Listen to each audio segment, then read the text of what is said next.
Guys, this is our third video for the day. So, earlier we tackled about how to be a call center agent. Tapos yung aming second topic is life after ng work mo sa call center or kapag nag-resign ka. So, today, meron pa kami isang topic and this is regarding with people's perception about call center agent. So, medyo magbibigay kami ng aming insight at ng aming experiences. Kasi marami akong nababasa sa social media na ang no-brainer daw ang call center work.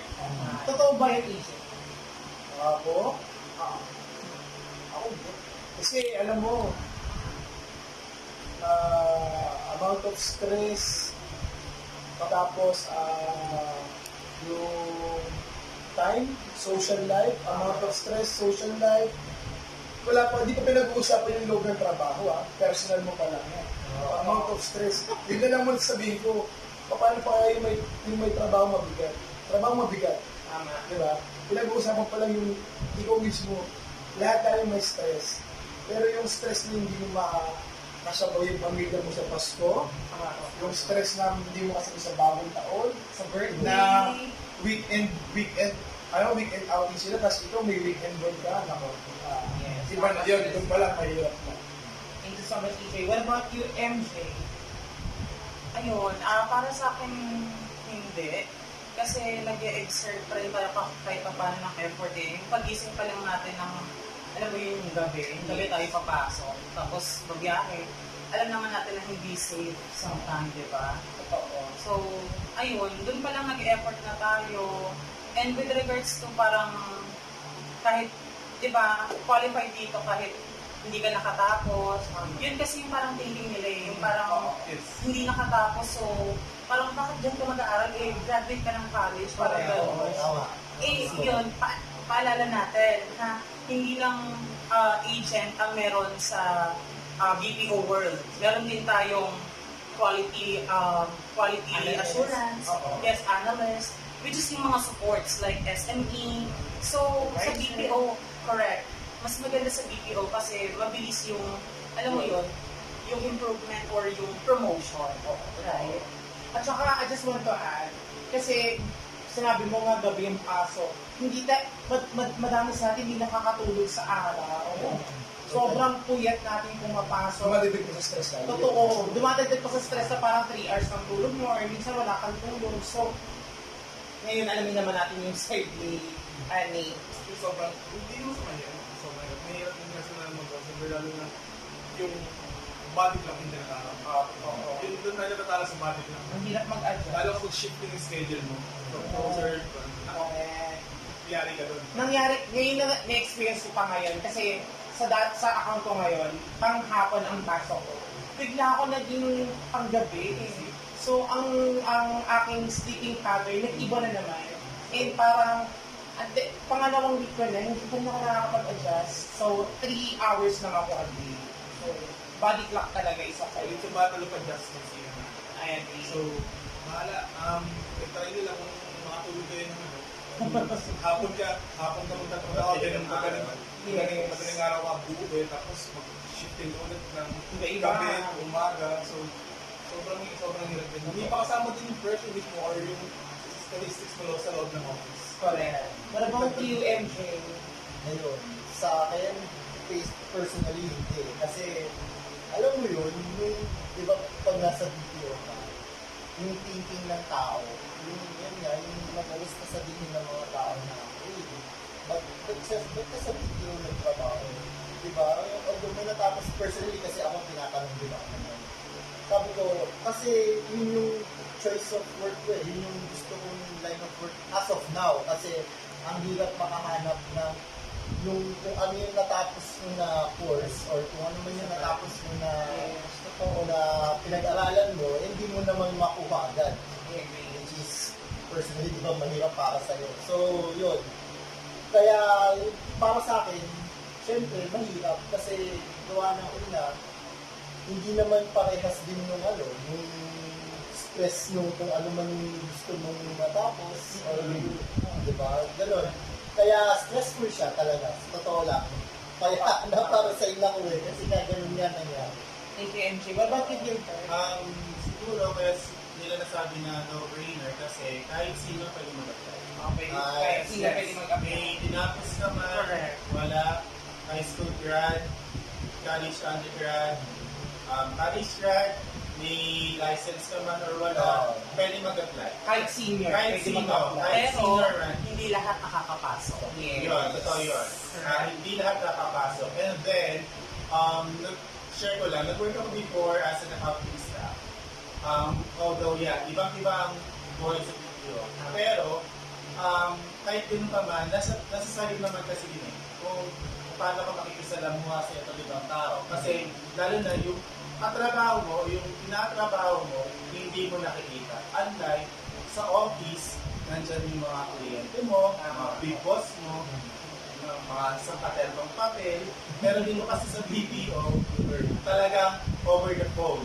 Kung voice ka, kung back office ka naman, purely PC lang. Kung email ka, email. So, kaya siguro na nasabing no-brainer kasi lahat pwede. Lahat pwede. Pero guys, yun nga sabi din ni MJ kanina, hindi lahat nakakapasa. Kasi, dito sa industry na to, kailangan, magaling ka sa communication skills. Kahit hindi mo perfect yung English grammar, as long as, Conversant ka. yes, makakapasa ka.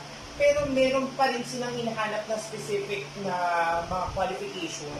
Depende sa mga accounts. So let's say for example, gaming account. Eh hindi ka naman pala gamer, hindi ka naglalaro. Let's say senior citizen ka na. You can support that kind of account. So, kahit pa sabihin natin perfect yung accent mo, perfect yung grammar mo, or whatsoever, eh hindi ka nga gamer, hindi mo yun worth. So, hindi ka rin matatanggap. Another thing, sales. Maraming mga sales account. Pinagbenta ka ng ballpen sa interview and you fail that interview because hindi mo na ko yung credit card nung customer.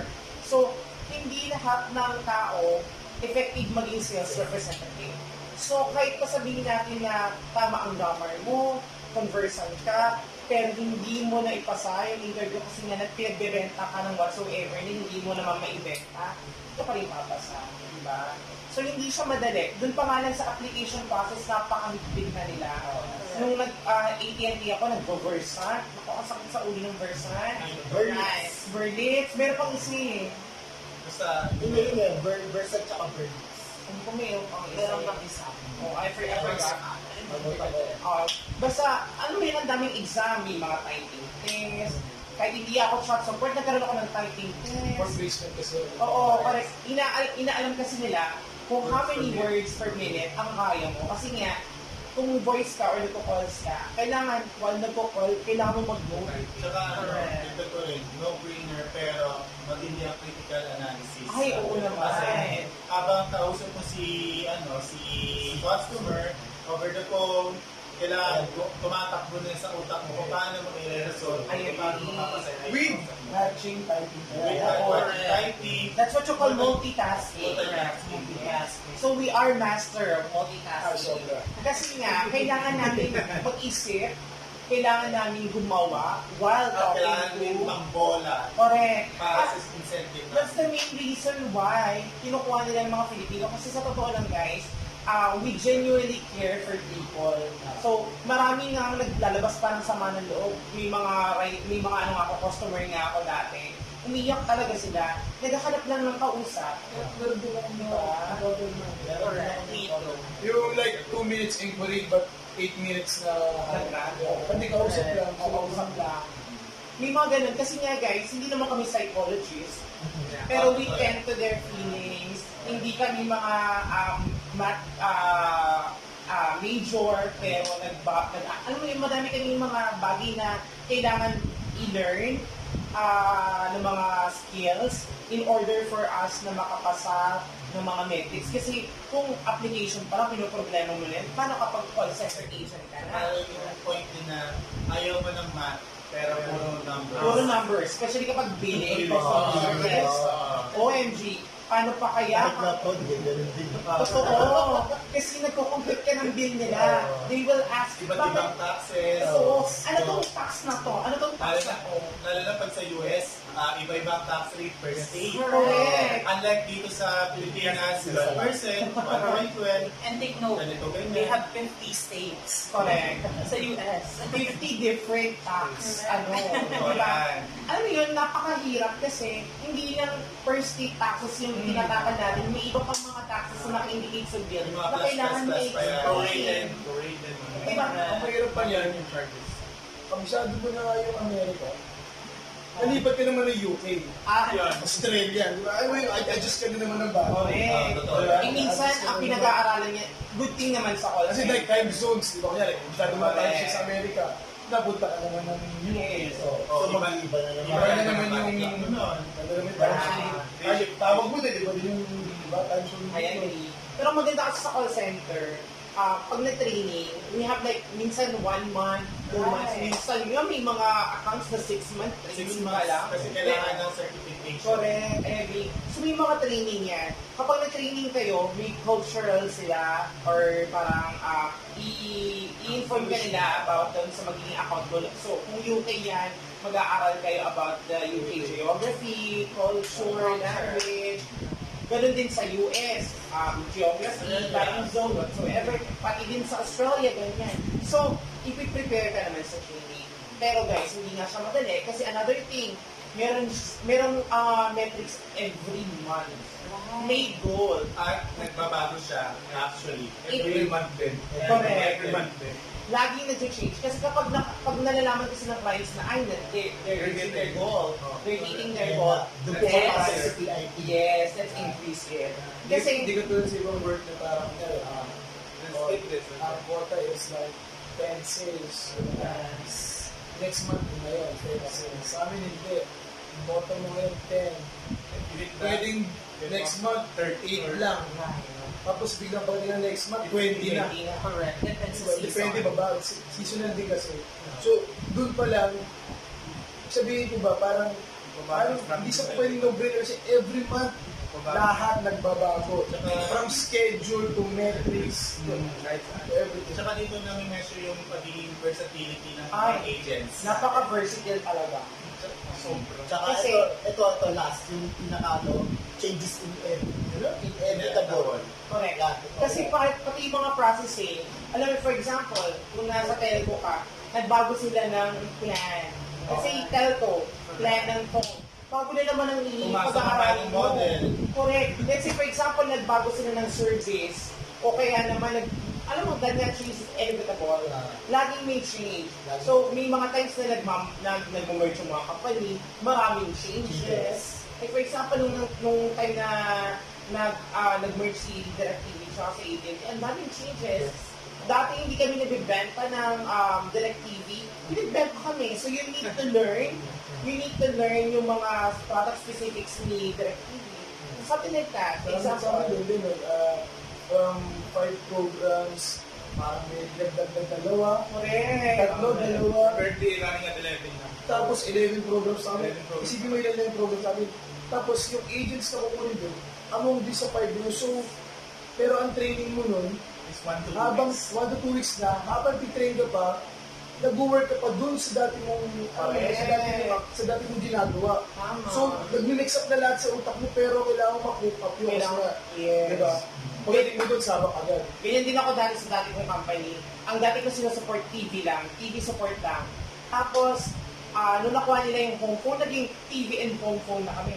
Nung nakuha nila yung internet, TV, home phone, internet. Nung nakuha nila yung cellphone, TV, home phone, internet, pati cellphone service.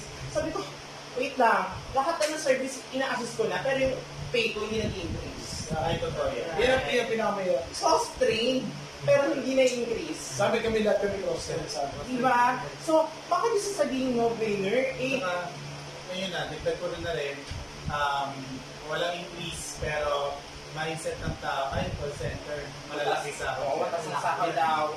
Yun ang akala nila.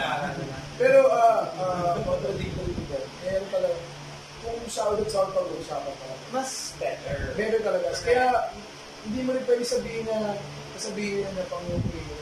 Maraming graduates dyan. Kasi, practicality. Correct. Kasi, kung susundin nila yung course nila, I mean, hindi ko sinasabi na kung sundin yung career nila.